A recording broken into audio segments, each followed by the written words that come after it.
Yasamal rayonu Şəfaət Mehdiyev küçəsinin bəzi hissələrində səki yoxdur. Səki olan hissəni isə avtoyuma məntəqəsi zəbt edib. Bu barədə sosial şəbəkələrdə narazı sakinlər etirazlarını ifadə ediblər. Deyilənə görə Şəfaət Mehdiyev küçəsinin bəzi yerlərində səki əvvəldən olmayıb, bəlkə də avtoyumanın yerləşdiyi hissədə də səki olmayıb. Sadəcə obyekt tikiləndə qarşısında maşınların saxlanması üçün şərait yaradılıb.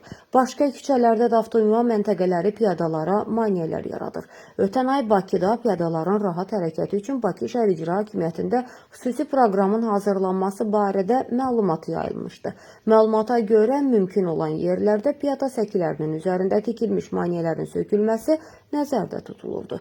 Proqramın hazır olub-olmadığı və ya nə vaxt icra ediləcəyi bilinmir. Amma heç olmasa indiyə kimi səkiləri zəbt edən avtoyuma məntəqələrinin profilləri dəyişdirilməli idi.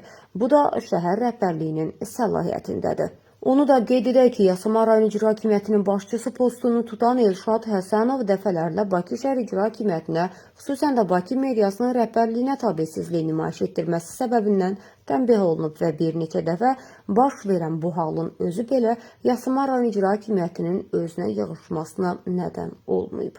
Səsləndirilən iddialarla bağlı bütün maraqlı tərəflərin mövqeyini işıqlandırmağa hazır.